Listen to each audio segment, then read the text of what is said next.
everyone. This is Joe Riggio with Socially Joe on episode 13. I'm here today joined by Stephanie and Remington Walls, and they're an author. Well, they both co-authored the HOMEPLATE book, and I actually read a little excerpt on it, and it was really interesting, and we're going to talk and learn a little bit more about them and the book itself. So with that going in forward, I'm going to introduce Stephanie and Remington right now. If you just want to say hi and introduce yourselves and give us a little brief synopsis. Hi, I'm Stephanie Walls, and I did write the book along with my son Remington. I'm an educator, an advocate, just trying to make a difference for others that follow behind us. Awesome. I'm Remington Walls. Oh, sorry. No, go ahead.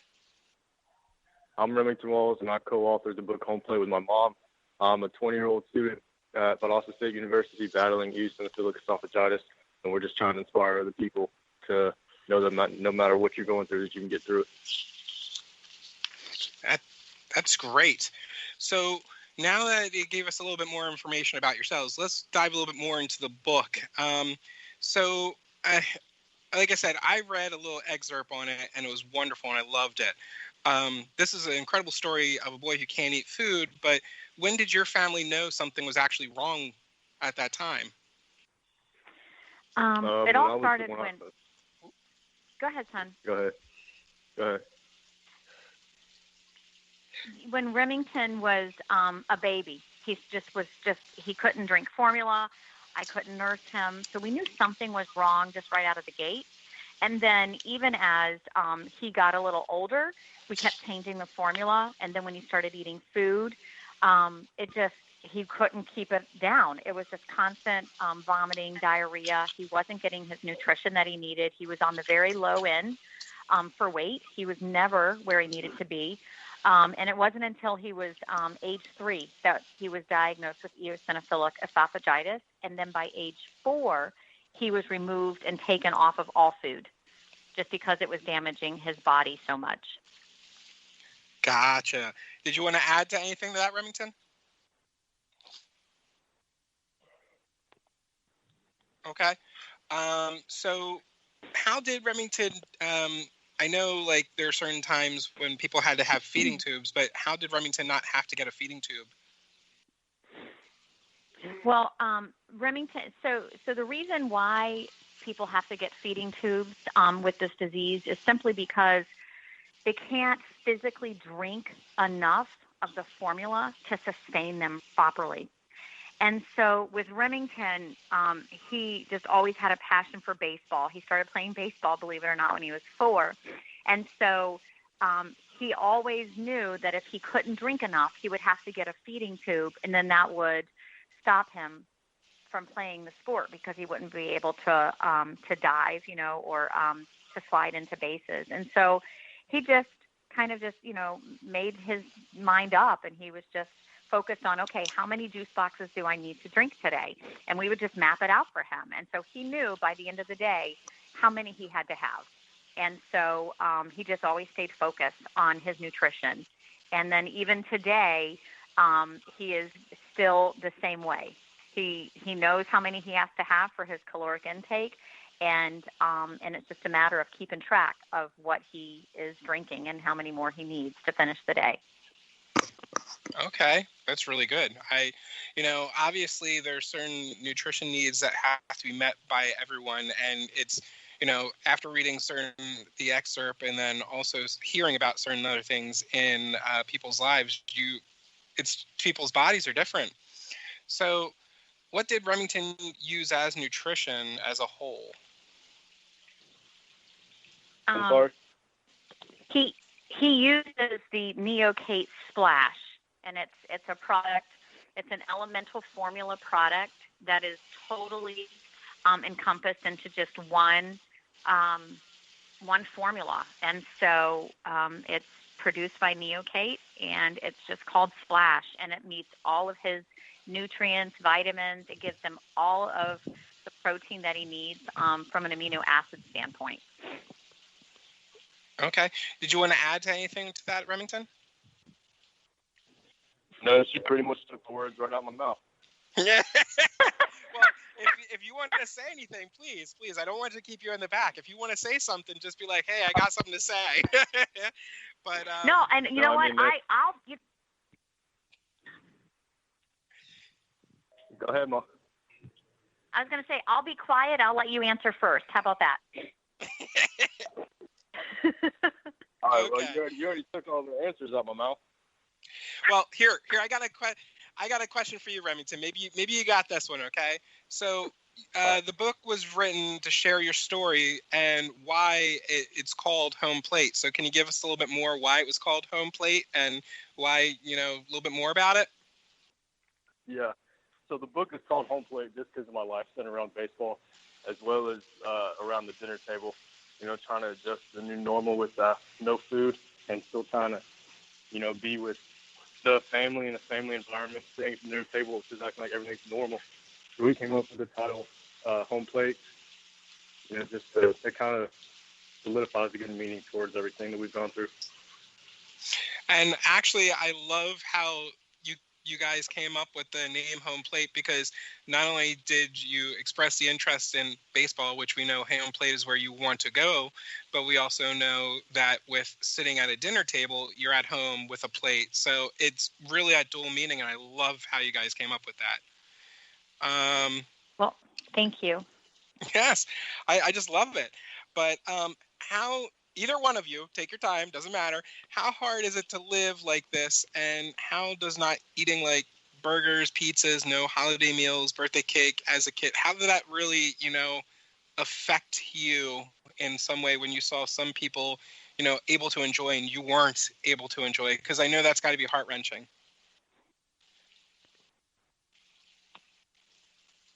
Go ahead, Rem. I mean, obviously it's hard when you're a kid because everything's centered around food, birthday parties and any gathering with your friends, sleepovers and all that is centered around food.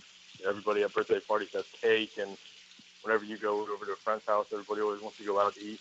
And not being able to participate in that in the beginning was hard, obviously, but as you grow older, you start to get used to it. And the friends that I center myself around accept me and love me for who I am. And the thing I always said is, if my friends in my circle don't accept me and love me, then I have no reason keeping them in my circle. So that's how I've always looked at it. That's good words. And just to add on that, when Remington was younger, because this started when he was 4, removing him from all food, it was very tough. We struggled as a family. My husband and I decided at that point we had to just give him tough love. And so there were times like those very first experiences, that first birthday party at school, that first Christmas party or Thanksgiving celebration, right after his diagnosis, those very first times together, my husband and I would take time off of work and we would get to his school so that we could help him navigate through those tough situations. And so an example comes to mind from the very first birthday party when all the kids are, waiting in line to get their punch, their cookies, their cake, whatever. And I could have checked him out of school, but I didn't. I chose to keep him in school so that I could teach him how to work through this. And it was hurtful. It was very painful for him and for me. But instead, I walked him over to a bookshelf, and I had him pick a book off the shelf. And so I sat there, and I read to my son while he sat in my lap, just with this pain of angst on his face. And I'll never forget that as long as I live as a parent. And and still the knot comes up to my throat right now when I think about it. But was it hard? Yes. But I think that doing things like that and helping guide him in the beginning when it was so painful helped him become the man that he is now, so that he now is able to be in all types of situations and it not affect him. And he doesn't bow out of those situations. So. Yeah.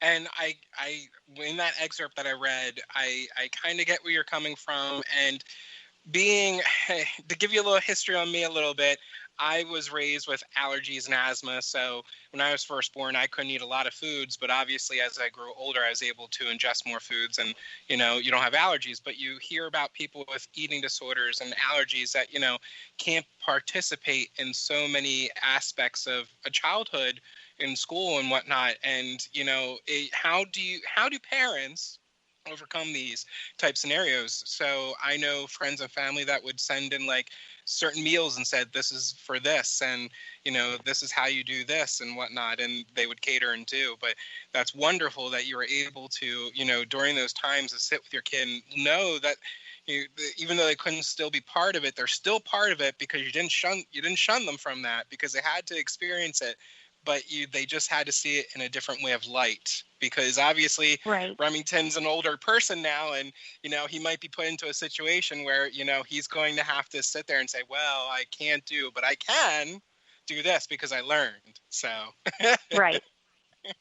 but all right, so how did you as a family have to have like a difficult adjustment in a way, because obviously, you know, the title of the book, Home Plate, you had to sit at a dinner table, and, you know, we all know as kids that when kids, they either want to eat their food, they don't want to eat their food, and, you know, obviously they want to get up when they want to get up. But how was that really difficult with this being the main topic at that time?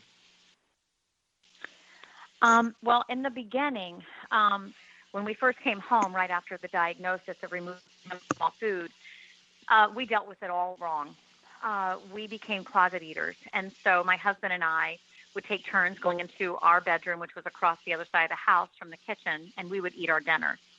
And while one of us stayed out in the family room and entertained Remington. And a few months into this, we knew it was not going well. Because we came from a family that used to sit around the dinner table every single night, talk, share things about our day. That's when we would, you know, grow and learn from one another, and the kids would also learn lessons. And all of a sudden, we stopped sitting at the dinner table.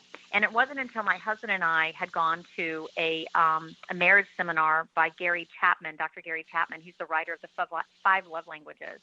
We were fortunate. We had a one-on-one session with him, and he just said, what you're doing is you are revolving your whole universe around your child.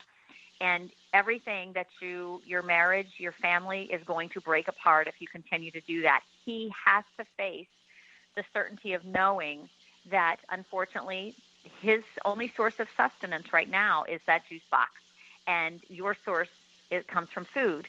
And so however hard it is, he has to be made to sit at that dinner table, watch you eat, and he has to understand that he's been blessed with another form of nutrition.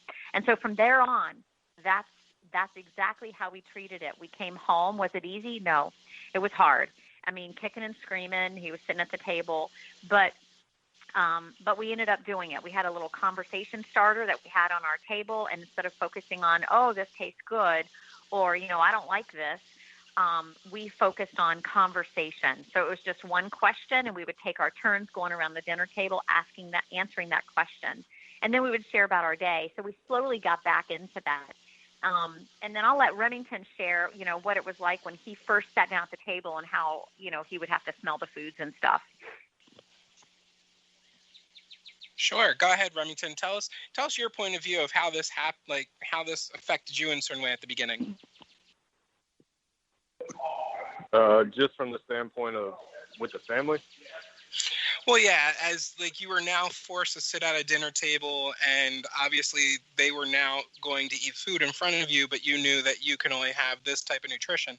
What was running through your mind at that time? What was your cognizant of saying, "Oh my God, what am I doing here?" type of scenario? My parents instilled in me at a very young age. You know, this is the hand you were dealt. You know, play the hand you got like it's the hand you always wanted. So I just adjusted pretty well. After a while, you know, it was tough sitting there watching everybody eat. You know, I would sniff food. You know, my dad would grill, my mom would have stuff cooking on the oven and on the stove, and I would just walk over there and smell it. And they'd tell me, you know, it killed them to watch me smell the food. But after a while, you know, my parents just told me, they sat me down, they said, you know, this is your nutrition. This is what